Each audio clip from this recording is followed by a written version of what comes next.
Welcome back from Detroit, Michigan. Senator Bernie Sanders just spoke to a group of supporters outside a polling site in Dearborn Heights, not far from here. Michigan is obviously a very important state today. It has a lot of delegates up there, and we certainly very much want to win this debate. But I think let's not say what you have to win. We have to win them all. And, you know, we are, 80 or 90 delegates behind. We got a whole lot of delegates to go. Yeah, Michigan is one of the 6 states voting today. The biggest prize of all, though, 125 delegates at stake. But it's also essential for 2 more reasons. First, as our political team puts it, this could be Bernie Sanders' last stand, a state where he scored a stunning upset 4 years ago, but where he's behind in both new polls. And second, Michigan is home to those important working class voters, so is being watched closely as a critical Midwest litmus test. Can Democrats win back the confidence of those voters who flipped to Trump in 2016? Case in point is Kent County, Michigan, key battleground. NBC News is tracking it as part of our County to County project. It's home to one suburban mom who we've been following since last November and who's exactly the type of voter Democrats are counting on. Our Dasha Burns spoke with her. We're gonna have some marinated pork tenderloin.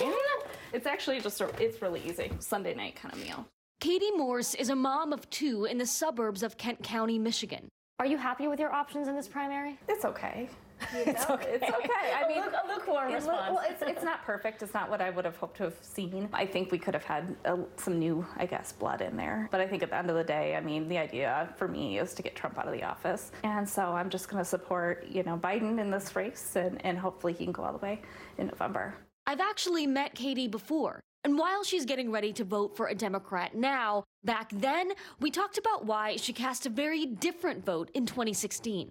The behavior concerned me, but to be quite honest with you, I was a big Apprentice fan. The celebrity got to you a little bit. It did get to me, but hey, he's built this business empire, right? She had recently gone to a Trump rally and told me about how that actually made her rethink her choice. And to see how Trump can command these people is mind-blowing.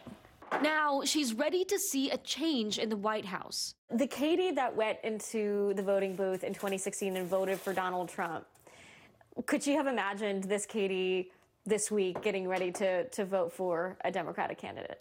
I don't think so. I think I was really under the firm belief that he wasn't going to be as crazy as he is. And Chris, I can confirm that Katie Morse did vote right here today. She cast her vote for Joe Biden. Her top concern is that rhetoric coming out of the White House. She thinks Joe Biden is the guy who can bring some civility back into politics. And I got to say, we visited Grand Rapids a lot, and I've been hearing a lot of similar sentiment from other moderate Republicans in this area, Chris.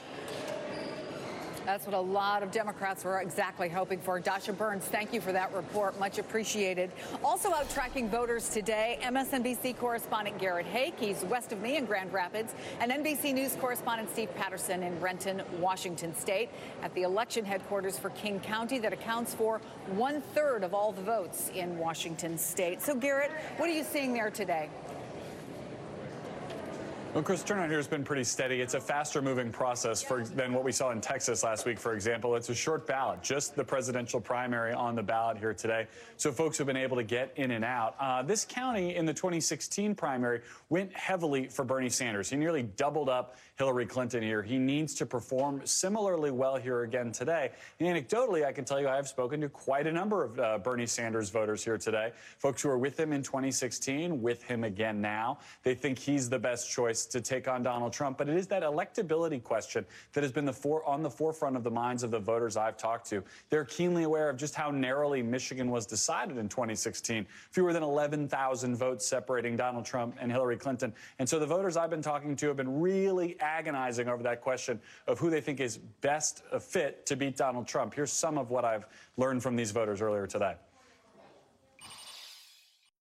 I want to know who's going to beat Donald Trump. Is that the most important thing to you? Number one. Mm-hmm. Number one, yeah. What made you ultimately decide it was Biden? I think he's more moderate. I love Bernie Sanders, but I think he's going to turn off more people. I voted for Bernie. Tell me why. I like his progressive ideas, and I think he could beat Trump. If Biden does win, I will definitely vote for Biden in November. Yep. Anyone but Trump. Anybody but Trump. Chris, a warning sign for Democrats. Some of the Republican voters who I've been talking here today tell me they see both candidates as socialists, that the Republican effort to paint Bernie Sanders not as a Democratic socialist, but a socialist, and to paint the broader Democratic Party as the same, seems to be getting into the minds of these Republican voters here.